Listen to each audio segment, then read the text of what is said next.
On Wednesday, August 13, 2025, the humid air at 14th and W Streets in D.C. was charged with tension.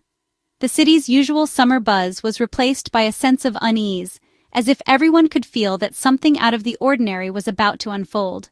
The familiar sounds of laughter and music drifting from nearby restaurants and bars were muted, replaced by the distant wail of sirens and the low hum of idling engines. Under the harsh glow of streetlights and the relentless flash of police strobes, a massive federal checkpoint transformed this well-known corner into a zone of authority and uncertainty. Barricades blocked the usual flow of traffic, and the presence of law enforcement was impossible to ignore. This wasn't a routine traffic stop. It was a coordinated, multi-agency operation, with over 20 officers from Homeland Security, ICE, and local D.C. police. Their vehicles lined the street, lights flashing, radios crackling with urgent voices. The sheer number of officers and the variety of uniforms made it clear. This was something bigger than the neighborhood had ever seen. Their presence blurred the line between local policing and a federal immigration raid, unsettling the diverse community. Residents peered from behind curtains and gathered in small groups on the sidewalk, whispering anxiously about what might be happening and who might be targeted. This was a neighborhood where English, Spanish, and Amharic mingle in everyday conversation, where families from all backgrounds share the same streets. Now, those same residents faced an intimidating show of force, unsure if they or their neighbors might be singled out. The checkpoint, set up during the evening rush, was a stark reminder that national political battles had arrived on their doorstep. Cars backed up for blocks, drivers nervously clutching their IDs, wondering if tonight would be different from any other. For many, the sudden stop and questioning by armed officers, especially with ICE present, turned a normal commute into a moment of fear. The sight of federal agents, their badges gleaming in the artificial light, made the threat feel personal and immediate. The illusion of normalcy was shattered. As the checkpoint continued into the night, the community was left to grapple with a new reality, one where safety and belonging felt suddenly uncertain, and the future seemed more unpredictable than ever before. Authorities claimed the checkpoint was for minor traffic violations, seatbelts, taillights, registration.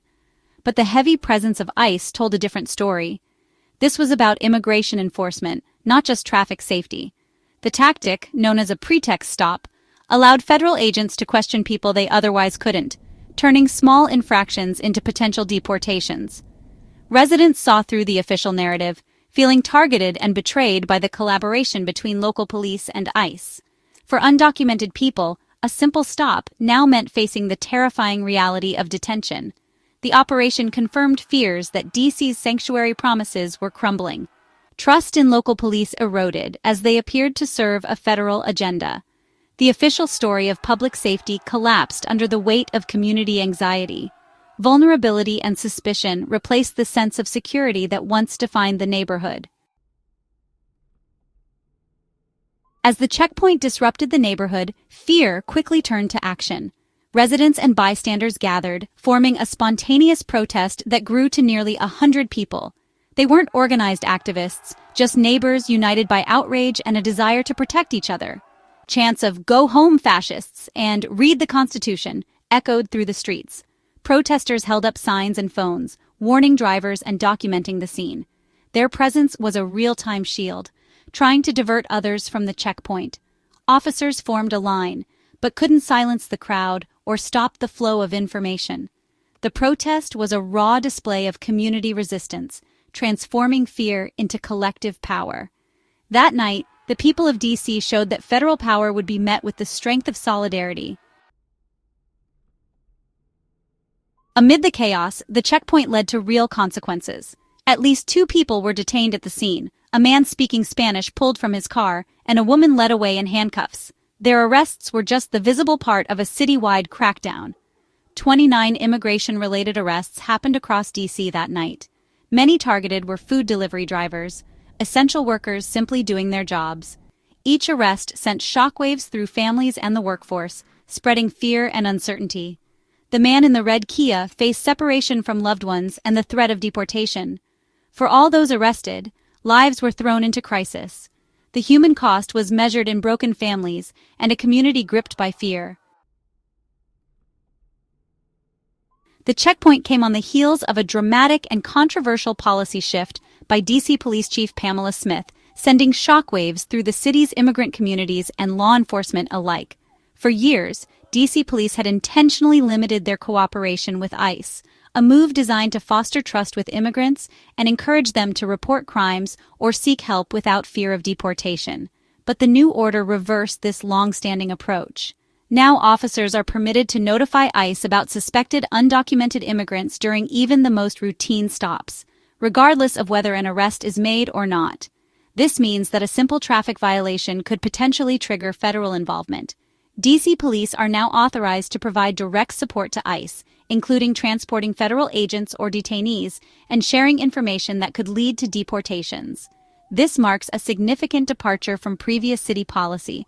For many residents, this change erodes the fragile trust that had been built over years, making every officer seem like a potential link to federal immigration enforcement rather than a protector of the community. Immigrants now fear that reaching out to police, even in emergencies, could put themselves or their loved ones at risk, leading to a chilling effect that undermines public safety for everyone in the city. The timing of the new policy, announced just before the checkpoint, has fueled suspicions of close coordination between local and federal authorities, raising questions about the city's true priorities. For many, it was a clear signal that the city's leadership was stepping back from its long-standing commitment to protect immigrants, leaving vulnerable residents feeling targeted and unprotected. The new order wasn't just a bureaucratic rule change, it was experienced as a profound betrayal by those who had come to see D.C. as a sanctuary. The community now feels exposed, vulnerable, and abandoned by those sworn to protect them, as uncertainty and fear ripple through neighborhoods across the city. D.C. has long called itself a sanctuary city, a promise to protect immigrants by separating local policing from federal immigration enforcement.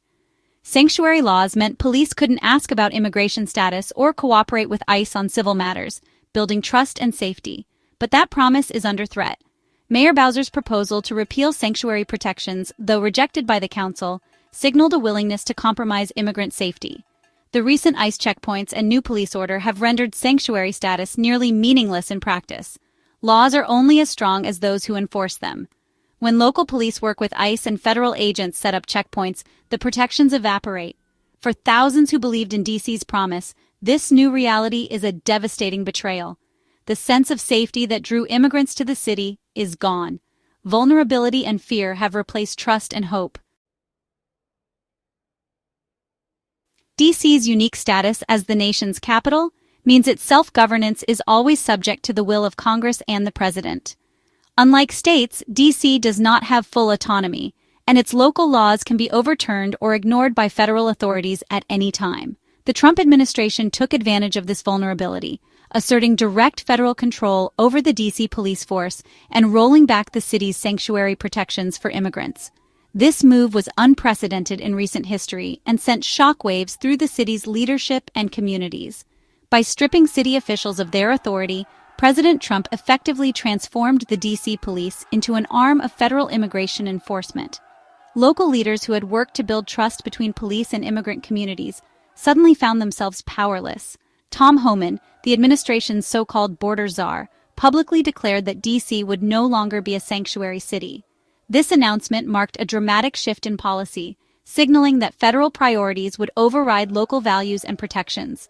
The city council's carefully crafted laws and decisions were rendered meaningless as the police began taking orders directly from the White House. Elected officials who represented the will of D.C. residents were sidelined, their voices drowned out by federal mandates. The new directive for police to cooperate with ICE agents was a clear and immediate result of this federal intervention. Officers who once focused on community safety now found themselves enforcing controversial immigration policies. For many residents, this wasn't just a political dispute. It was a crisis that struck at the heart of democracy and public safety. Families worried about loved ones and trust in local institutions began to erode. The police force, once accountable to the neighborhoods it served, now enforced a federal agenda that many in the community opposed. The sense of local control and representation was lost. As the city watched its own values and laws trampled by higher authority, protests erupted, and residents demanded their voices be heard. The struggle between local and federal power became a daily reality. The checkpoints that appeared across the city became a stark symbol of the erosion of local control and the imposition of federal power, leaving D.C. residents to wonder who truly governs their city. The new policies sent a wave of fear through D.C.'s immigrant communities. Advocacy groups were overwhelmed with calls from people afraid to leave home, work, or take their kids to school. Many stopped driving, fearing a simple stop could lead to detention. Reports of more checkpoints in immigrant neighborhoods created a sense of siege. Confusion reigned. People no longer knew their rights or whom to trust. The sight of D.C. police with ICE agents shattered the belief in sanctuary. Fear pushed people into the shadows, making them vulnerable and less likely to report crimes. The entire city suffered as trust and cooperation broke down. The fear unleashed by these raids is a poison that's hard to contain. In this climate of fear, knowing your rights is crucial for everyone. You have the right to remain silent. Don't answer questions about birthplace or immigration status. Ask, am I free to leave? If yes, leave calmly. If no, you're being detained and your rights matter even more. Drivers must show license, registration, and insurance. Non-citizens must show immigration documents if asked by federal agents. You can refuse a search unless there's a warrant or probable cause. State, I do not consent to a search. Never lie or present false documents. Silence is safer than a false statement. Bystanders have the right to observe and record police activity in public, as long as they don't interfere. By asserting these rights, we protect ourselves and our neighbors, standing up for justice and dignity in our community.